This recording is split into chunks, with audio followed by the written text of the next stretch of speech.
Good morning, my Sakonauts. I'm Sako Tumi, also known as the Witch of Tylwyth Teg, and today is day 2 of our 3-day workshop on working with spirits.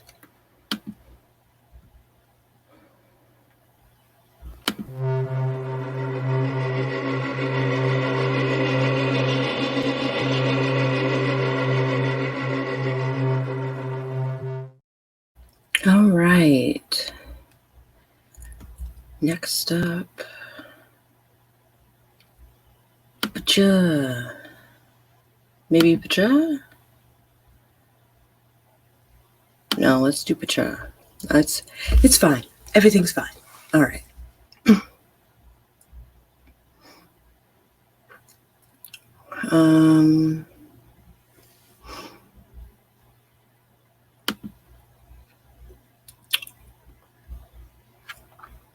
Welcome to day 2 of working with spirits, external spirits.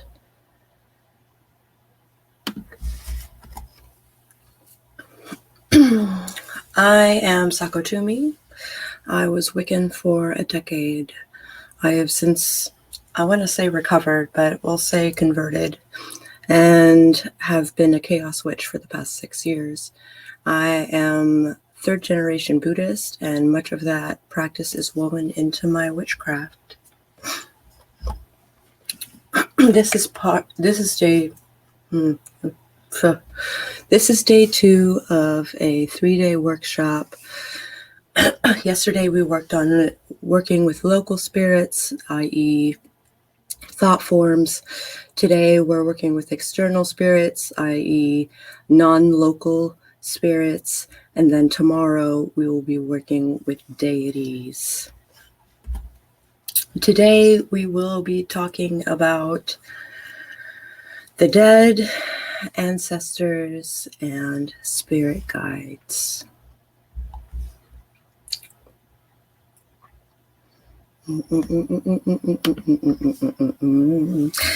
As with most spirits, you're going to need a corresponding link with the dead. Ashes, memories, dirt, something. If you can only get dirt from their grave, then you better pay for it. Dirt from policemen and soldiers is great for protection and curses. Dirt from musicians would be good for learning their key instrument, etc. You can pay homage to the dead by working with deities associated with the dead, traditional rituals that make sure they don't get stuck here, and otherwise take care of them. So let's say you intend to go to a gravesite for the purpose of getting grave dirt. First, you better protect yourself so you don't pick up any hitchhikers and bring something home with you. Wards are easy enough to set up. My favorite is drawing a sigil on the bottoms of an old pair of shoes. Mind you, it is bad luck to wear anything new to a gravesite. Second, you'll have to introduce yourself to the guardian of the cemetery. I recommend bringing an offering of some kind for them. I'm fond of soul cakes, but money or candy bars will do in a pinch. Once inside, there are some simple do-nots that you might want to abide by. Hold on, I skipped. Don't point at or take photos of them. That's super rude. Apologize when you step over a gravesite. Don't whistle or you'll tempt death. And don't yawn or you'll invite ghosts into your body.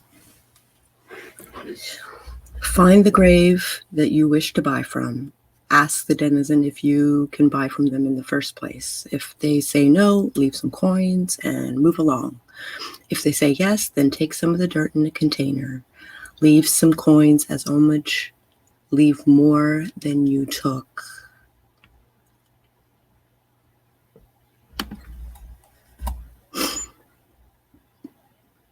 Ancestors. Ancestors can provide guidance, wisdom, and messages to help you in your everyday life and your spiritual journey. Working with them can help heal cyclical patterns inherited through generations, i.e. the witch wound, among other things. Working with ancestors is easier than it sounds. If you're into genealogy or you have effects of theirs, it will be even easier. Let's use my grandfather as an example. Excuse me. Danny Davis was a mover and shaker in the Buddhist world throughout his life. He also smoked like a chimney and hated euphorics. I still have some Juzu beads that were his, and I know what brand of cigarettes he smoked. I would take both of these things and a photo and create an altar around them, or I would work on my general altar. On Samhain, I'd use the dining room table, setting a dinner of something he'd have liked to eat, a glass of mugi cha or barley tea, which was his favorite drink, and a pack of his cigarettes for after the meal. Once summoned, meditate and speak with them as you would have were they still alive. When the meal is over, take the meal to a stream or a crossroads and dispose of it.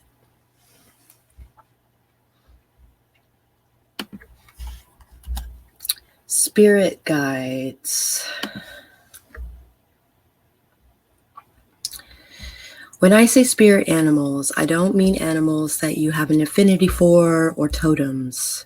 I mean, there's some, red tape regarding cultural appropriation when it comes to totems and spirit animals in the first place.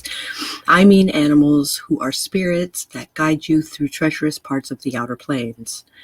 If you are interested in the science of hedge riding, comment below or message me directly. Join my Patreon if you are interested in a class on such things. Anyway, on to spirit guides.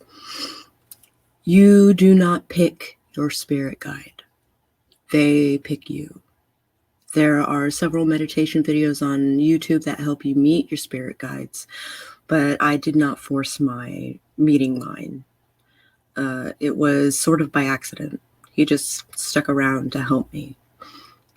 However you acquire your spirit guide, you should pay homage to them somehow. I am very fortunate that all my spirit guide wants is a bit of attention.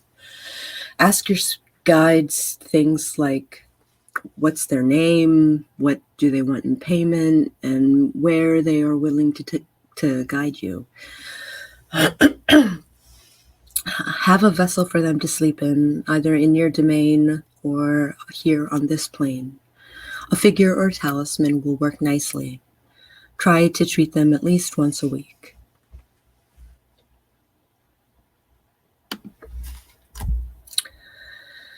Warning: not all entities are friendly.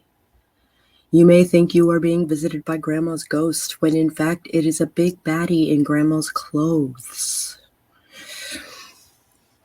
Be wary. Smelling roses is a sign that the spirit is benevolent.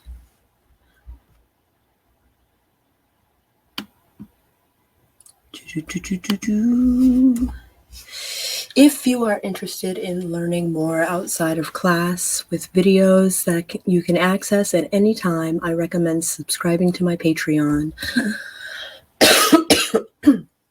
where you can join the Coven of Tylwyth Teg. Higher tiers get all kinds of other goodies. The link is in the description below. Let me make sure. Yes, okay. This closes today's class. Too many tabs open. Jeez.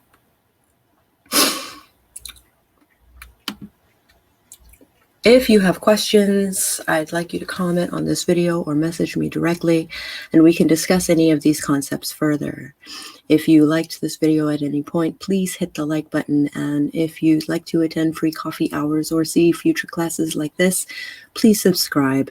and maybe even ring that bell with the hope that it might notify you if something happens. And I'll catch you guys on the flip side. Bye.